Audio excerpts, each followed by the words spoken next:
was camping with my husband and his family at a small, remote lake in South America. We were about 10 people in the group and another group of 6 people were in the next campsite.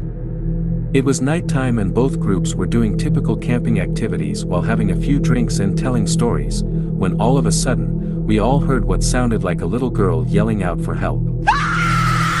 Neither group had children with them, but we were all positive we were hearing a little girl and decided to search the area we heard the noises from together.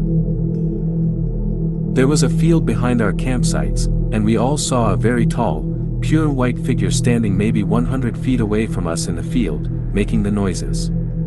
We all agreed this thing looked maybe 6 feet tall, skinny, and white as can be. We made our way closer to investigate, but whatever it was that we saw started backing off as we got closer, and it disappeared into the trees. All night we continued to hear a little girl calling for help as we tried to sleep.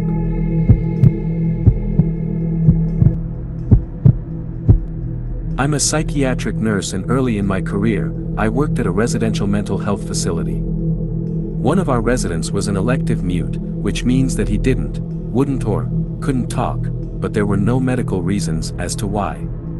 He had spoken earlier in his life and in fact seemed quite normal back then, with the exception of being close to 7 feet tall. He'd been raised in the deep south and joined the military when he was 19, but one night he vanished. He was declared AWOL, and eventually he was declared missing and dead. 10 years later, a 7-foot-tall man walked into a VA hospital emergency room in my part of the Midwest and said to the receptionist, "My name is Marion Duchesne." Not his real name, and I've been dead for 10 years. Those were the last words he ever spoke. He was covered with dust, and he was wearing the same clothes he'd been reported to be wearing the night he vanished. His social security number had not been used and he had no identification on his person. However, they were able to identify him, I guess via fingerprints. The family was notified, but they said they had already grieved their lost man and that whomever was claiming to be him simply could not be. They demanded not to be contacted again. Marion paced all day every day, moving his mouth that looked like talking or muttering, but no sound came out. He had an unnerving habit of throwing his head back with his mouth wide open as if he were laughing heartily, but not even a breath could be heard. If I talked to him, he appeared to listen, periodically throwing his head back in that laughter-mimicking way of his. Various medications were tried, but they did not affect him either positively or negatively. Occupational therapy did nothing because Marion would just grin and unless told to stay put, he'd get up and start pacing again.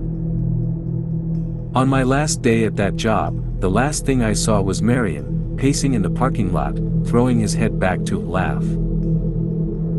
Later I wondered if all along I'd been dealing with a ghost. All these years later, I still don't know.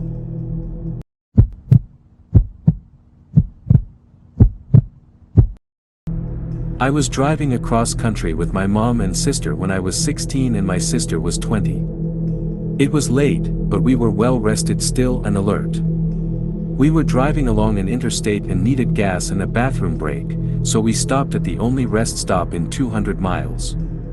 There was a van full of teenagers on a road trip at the gas station, as well as a small gray car parked at the pump in front of us with 2 young men standing still outside of it.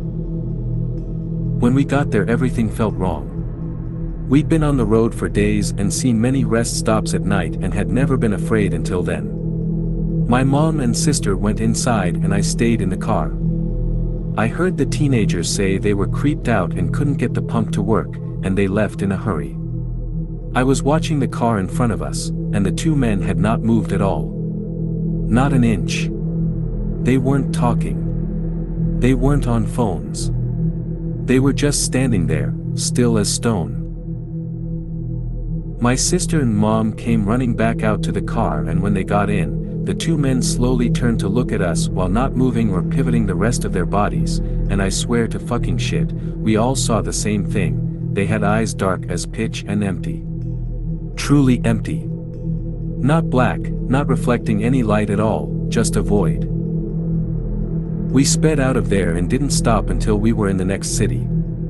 The worst thing about the entire experience? We couldn't find the place on any map. We knew exactly which spot on the interstate to look, and we couldn't find it on Google Maps or any paper map we had. We even asked locals about the creepy gas station out on that stretch of road and got only confused looks. We've traveled on that interstate since, and there is no rest stop.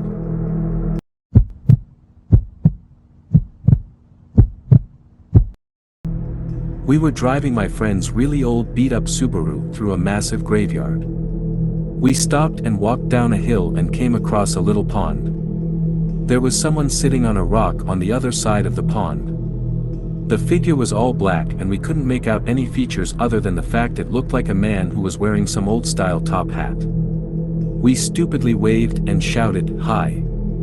He didn't show any acknowledgement and continued sitting still on the rock. All of a sudden, he jumped to his feet, started running to us on the water and then vanished in thin water about halfway on the pond.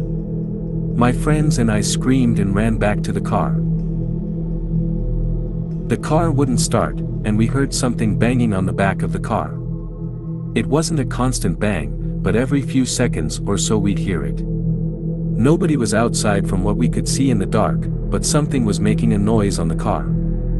I opened my phone and started dialing my mom to come give us a boost, but I had no service.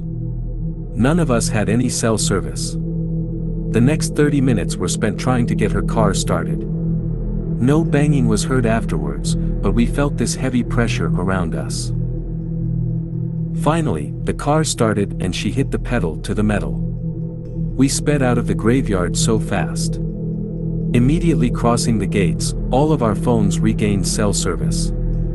One thing I know for certain is that someone or something was out there, and it was not an animal or a human.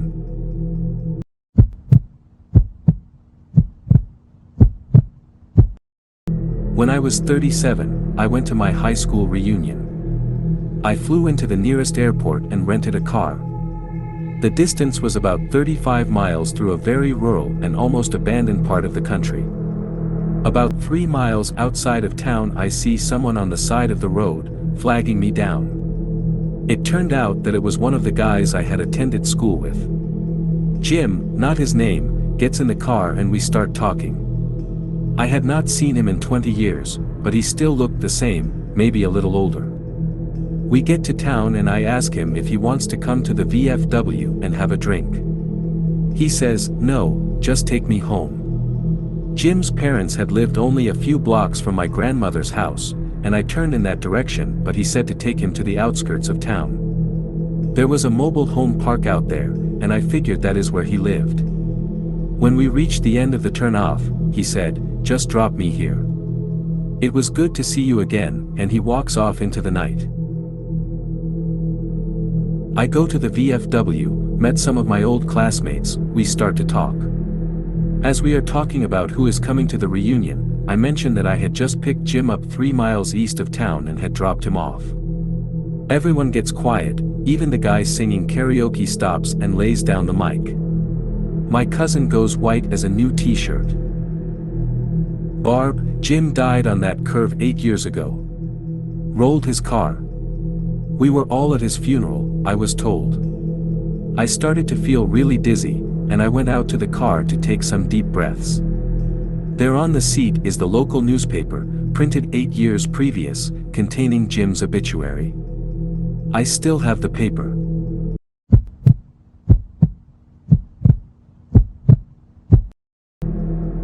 After we moved into our home, we were told a woman had died there at the hands of her abusive husband. She hated men. My dad would wake up with scratches all over himself, and whenever my brother was mean to my sister or I, he would have scratches on him as well. One day, my brother heard our sister he hit her with something.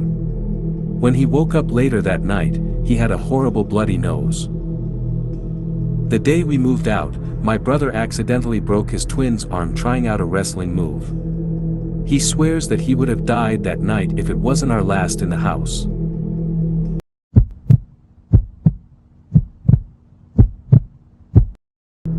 I was standing in my parents' room, talking to my very sick dad at the time. He was dying of stage 4 esophageal cancer. I got the feeling something was behind me. I looked towards the doorway to the living room and something about 4 feet 6 inches and fully black is peeking around the corner, with its hands on the door frame. I ran towards it, and it slipped back around the door. When I got outside the doorway, there was nothing. My dad was completely confused when I stepped back inside the room when I tell him. People who stayed at my house in my dad's final days claimed to have seen it. My mom saw the figure on multiple occasions in multiple places until he passed away. We haven't seen it since.